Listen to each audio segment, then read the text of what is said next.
I feel like at one point or another, everyone who has ever watched anime develops a very love-hate relationship with these seasonal charts. Everything is great when you've got a nice plump roster of new shows to hold your attention, but have too many or too few good shows and suddenly you're singing an entirely different tune. With 2024 shaping up to be a fairly dry year for anime, and my insatiable addiction unfulfilled, no time like the present to go back in time and fill my primal desires with shows I told myself I would get to eventually. Alternatively, since it makes for better content, I'll let the precious time I have left on this planet be sapped away by whatever the random anime generator spits out. 3 series, 3 episodes, 0 shits given. Just the way I like it around here.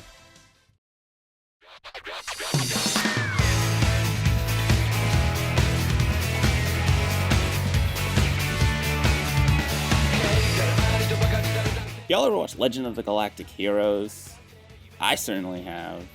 I watched it back in the summer of 2020, having recently finished a year-and-a-half-long project to watch all of the best shorter anime on Mal at the time as a sort of final boss of anime. Been one hell of an epilogue since then. Distractions aside, it turns out that everything they tell you about Legend of the Galactic Heroes is very much true. The series is some of the best, most brilliant writing I've seen in anime, and the way it manages to weave its grand narrative while maintaining a strong, memorable cast of characters is quite masterful. It really shows you what a good space epic can be, which is something I've only come to appreciate more as I've watched more shows that try to emulate it, but aren't nearly as successful. Released in 2006 by Studio Gonzo and Studio Satellite, Glass Fleet: The Legend of the Wind of the Universe is an anime original sci-fi epic that follows the conquest of a rebel group known as the People's Army and its leader Michael Volben de Cabell, which is a name that sounds cooler in my head than actually saying it out loud. The People's Army is currently fighting against the forces of the tyrannical Vedi Lunard Sforza de Rosalete and getting their asses handed to them, so Michael sets out to enlist the help of the undefeated Glass Fleet in hopes of turning the tides of war.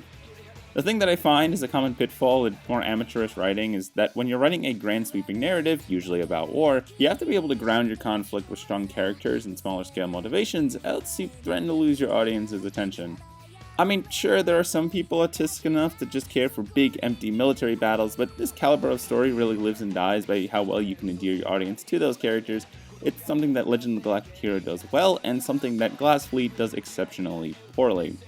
Besides their descriptions that I copped from Wikipedia, I couldn't really tell you about any of them, as even our main cast are just extremely forgettable and reduce the narrative to little more than just pretentious flashing lights.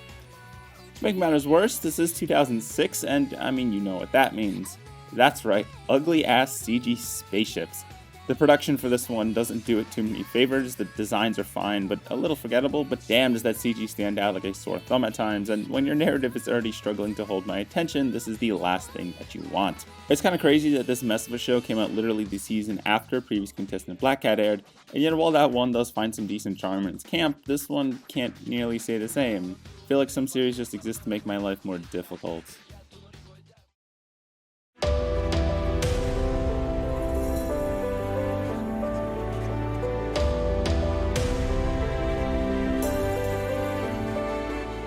Speaking of Grand War narratives, you want to know another genre that suffers from a lot of the same issues as sci-fi epics? Yeah, sorry for cross-referencing these segments, but I do want to get the point across that fantasy anime can be just as guilty. Released in 2021 and produced by Leiden Films, Hortensia Saga is a fantasy war epic following the journey of the young knight Alfred Ober and a mysterious young boy named Maurice Casteride. Our story is set in the Kingdom of Hortensia, where a couple years back, a violent rebellion killed the royal family and replaced them with their own leader, Duke Rugus Camellia. God, I love fantasy names. Just barely escaping from the carnage, Knight Maurice Baudelaire travels to the residence of his recently deceased brother Fernando Albert and gives his son Alfred Ober his father's sword. Now, after years of training under Maurice as a knight, Alfred is ready to fight to protect his homeland and help dispel the evil that has fallen onto the land. Also, there's this other strange boy named Marius, who isn't actually a boy, but the daughter of the former monarchy that's been living in hiding, but is now old enough to claim her seat on the throne, but that's like a secret. I think that's about it.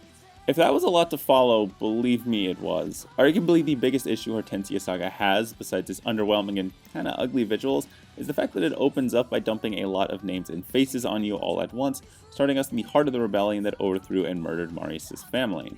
Cold opens aren't a bad narrative device by any stretch of the imagination, but when you use it to dump a bunch of meaningless names and places onto your audience, it is painful to watch and quite confusing at that. Note to any aspiring writers, you don't have to explain everything about your world and setting, especially at the start. Let your audience acclimate to your story and characters first, then drip feed the important stuff. It does suck though, since while that bomb of an opening scene gets the series off on the wrong foot, it's not the worst. Once we get past the setup, the characters, while not the best, aren't too bad and actually reasonably serviceable. The opening and ending are pretty solid, at least song-wise, and if you get over some pretty lackluster production, I could definitely see it building to something half decent. I don't know, it's a pretty mid-tier fantasy show without a strong hook or production to make up for that. Also, it's a mobile game adaptation, so buyer beware?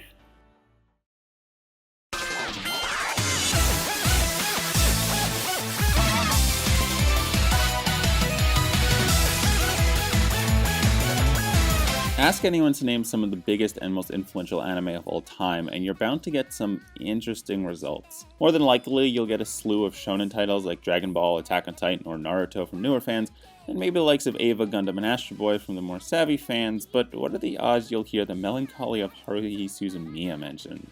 A bit of a head scratcher at first, but one that makes sense if you think about it. The show propelled the young Kyoto animation into the spotlight, and its viral success marked one of the first major memes of the then young online anime community, standing as a time capsule of an interesting time for the fandom at large.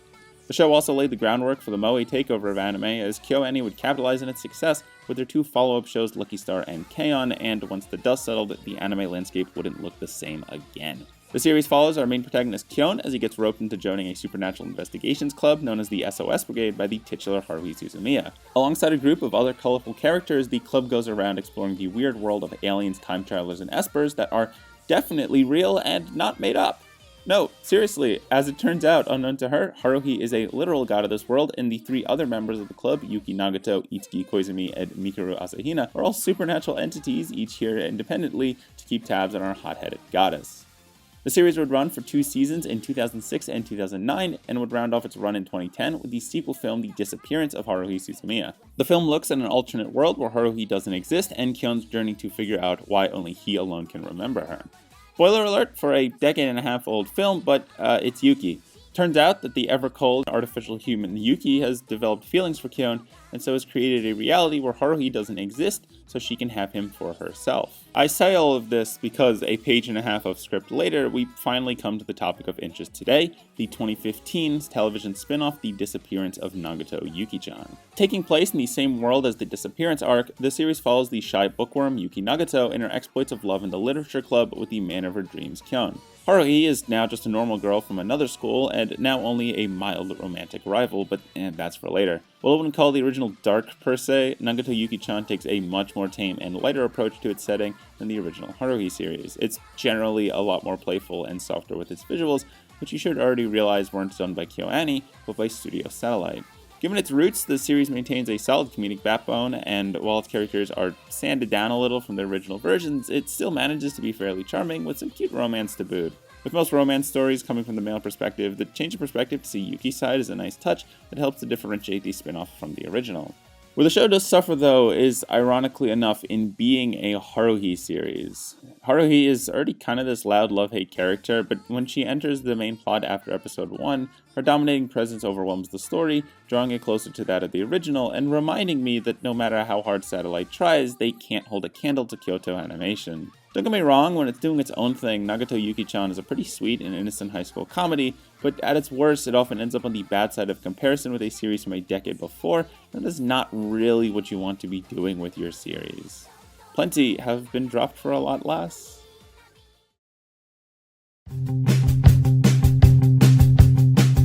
With lackluster characters, subpar animation, and a generic story, Class Fleet ends up, unsurprisingly, dead on arrival. One of these alone usually isn't a deal breaker, but put all three together and you've got yourself an underwhelming mess that I don't want to watch more than I absolutely have to. Can't all be winners. With underwhelming animation and visual direction, Hortensia Saga is ultimately just a mediocre adaptation of yet another mobile game that somehow I managed to stomach to completion. The plot is fine, and the animation holds the series down, but the characters are surprisingly bearable and the OP and EDs slap. Is that a good reason to watch a show? Probably not. Was that all it took for me to sit through 9 more episodes of Hortensia Saga? Yeah. Finishing things off, The Disappearance of Nagato Yuki-chan is kind of a mixed bag. As a high school romance, it makes do with what it has and is a pretty fun take on the franchise, even if it is greatly eclipsed by the original. Still, I was able to see it to completion. The show is mostly just kind of worse Haruhi, and you definitely feel it with its weaker characterization of some of its main cast, including Haruhi herself, but the dynamic between Kyo, Nagato, and Asakura is surprisingly decent and almost worth it just for that alone. The handling of the titular disappearance arc is pretty solid and a highlight of the show. I just wish it didn't take so long to get there. If you need more Haruhi in your life, it'll fill that itch, but if you haven't watched the original 2006 series, just go watch that instead. With that, we have reached the end of the video. I hope you enjoyed and that I've been able to help you narrow down your planning list. If you like what you saw and want to see more, remember to like and subscribe, and comment down below what your thoughts are on the series that I talked about here. You can also follow me on the social media sites here, and hopefully linked down below for more of my other stuff, and check the playlist to catch up on any episodes you may have missed. Until next time, remember to stay salty.